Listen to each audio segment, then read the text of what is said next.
আপনারা জানেন জান্নাতের মধ্যে একটা মাহফিল হবে, সেমিনার হবে। সেখানে আল্লাহ জান্নাতীদেরকে নিয়ে একটা মাহফিলের আয়োজন করবেন। জান্নাতি শ্রোতা হবে আর বক্তা হবে তিনজন। প্রথমে বিশেষ বক্তা হিসেবে থাকবেন হযরত দাউদ আলাইহিস সালাম। দাউদ আলাইহিস সালামের কুরআন নাজিল হয় নাই, দাউদ নবী কোনদিন কুরআন পড়েও নাই।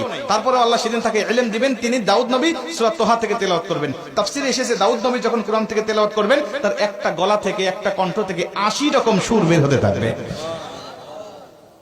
জান্নাতীরা দাউদ নবীর কণ্ঠে তেলাওয়াত শুনে তো পাগল, বলবে আল্লাহ কি তেলাওয়াত শুনতেছি, আমরা তেলাওয়াত শুনে শুনে জান্নাতে থাকতে চাই, আর কিচ্ছু চাই না। আল্লাহ বলবে এর থেকে কি সুমধুর তেলাওয়াত শুনতে চাও না? জান্নাতীরা বলবে আল্লাহ এর থেকে সুমধুর তেলাওয়াত হতে পারে, আমাদের আর বিশ্বাস হয় না।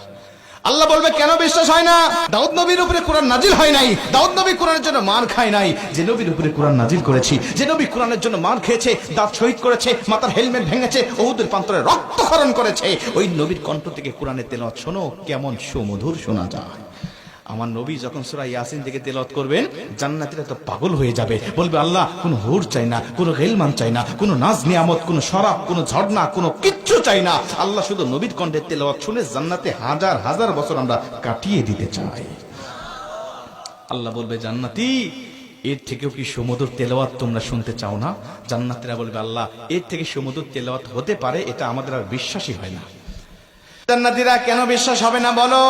আমার নবীকে কণ্ঠ দিয়েছি আমি আল্লাহ নিজে, আমার দাউদকে কণ্ঠ দিয়েছি আমি আল্লাহ নিজে, কিন্তু আমার গলায় কত কণ্ঠ রেখে দিয়েছি জানো না? আমি আল্লাহ নিজের কণ্ঠকে ওজার করে এখন তোমাদেরকে সূরা রহমান থেকে তেলাওয়াত করে শোনাতে চাই। আমার আল্লাহ সেদিন টান দিবেন সূরা রহমান থেকে, আর রহমান বলবেন না, তিনি আনার রহমান বলে টান দিবেন। আমি রহমান, যে রহমানের কথা দুনিয়াতে তোমরা শুনেছো, যে রহমানের ভয়ে দুনিয়াতে পাপ থেকে বিরত ছিলে, যে রহমানের ভয়ে তাহাজ্জুদের ওয়াক্তে দাঁড়িয়ে চোখের পানি বিসর্জন দিয়ে নামাজ আদায় করেছো, যে রহমানের ভয়ে সারাটা দিন রোজা রেখেছো, যে রহমানের ভয়ে তোমরা সত্যের পক্ষে চলেছো, ওই রহমান